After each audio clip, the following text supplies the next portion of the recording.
Hey everyone, welcome back. You ready to dive in? I'm ready. Let's go. Awesome.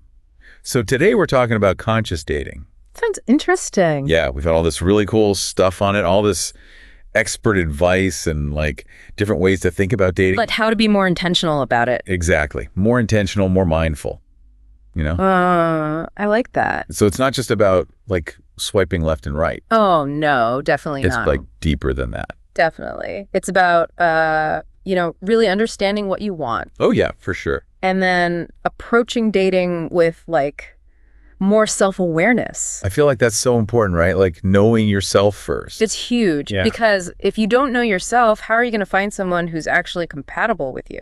Yeah, that makes total sense. It's like going on a road trip with no destination. You might enjoy the ride, but you might end up somewhere you don't even want to be. Ooh, that's a good analogy. Right. So with conscious dating, it's all about being in the driver's seat. Okay, so let's break this down a bit. What are some key aspects of conscious dating? Well, they talk about 10 key aspects in the stuff we've been looking at. 10. Okay, wow. Yeah, but they all kind of tie together, Okay, I'm ready. Hit me with number 1. Okay, so number 1 is self-awareness. Makes sense. We just talked about that. Right. So it's like the foundation. You got to know your values, your deal breakers, all that stuff. Yeah, if you don't know what you want, how are you going to find it? Exactly. And, sometimes it takes some experience to figure that out. Totally. I remember that time I dated that guy who was super spontaneous. Oh, yeah. And at first it was fun, but then I realized I actually need more structure in my life. Our values just clashed. See, that's a perfect example. You learned something about yourself through that experience. I did. And it helped me be clearer about what I'm looking for in a partner. Okay, so that brings us to number 2, authenticity. Being yourself, right? Exactly. But really being yourself, not the version you think other people want you to be.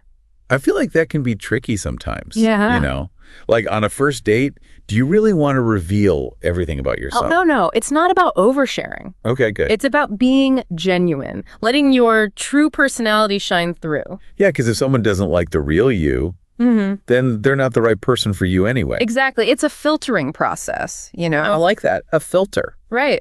The wrong people will filter themselves out. Okay, so we've got self-awareness, authenticity. What's next?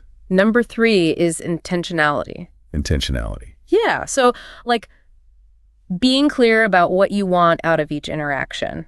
Are you looking for a long-term relationship or just something casual? Oh, that's a good point. Yeah. I feel like a lot of people aren't really clear about that. Yeah, and that can lead to a lot of confusion and hurt feelings. Definitely. It's like that story I heard about that person who went on a date thinking it was a business meeting. Oh, wow. Really? Yeah. Totally mismatched intentions. That's pretty extreme. But it shows why it's so important to be on the same page. Okay, intentionality. Got it.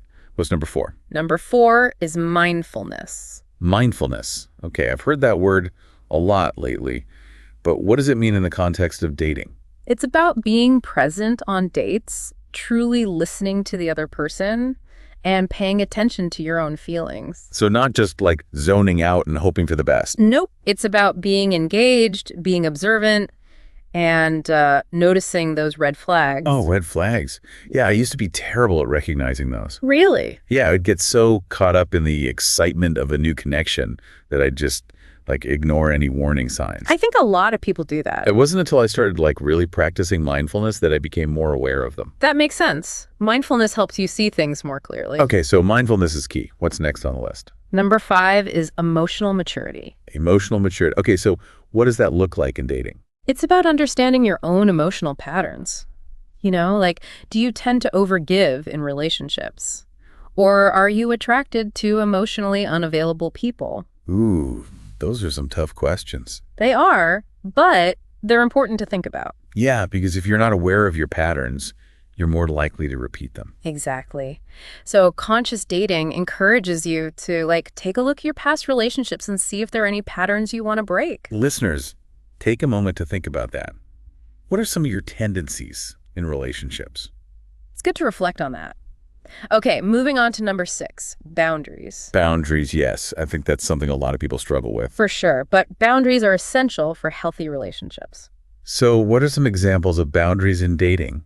Well, they could be about anything, really. How often you communicate, what kind of physical touch you're comfortable with, how much time you spend together. It's about knowing your limits and communicating them clearly. Right.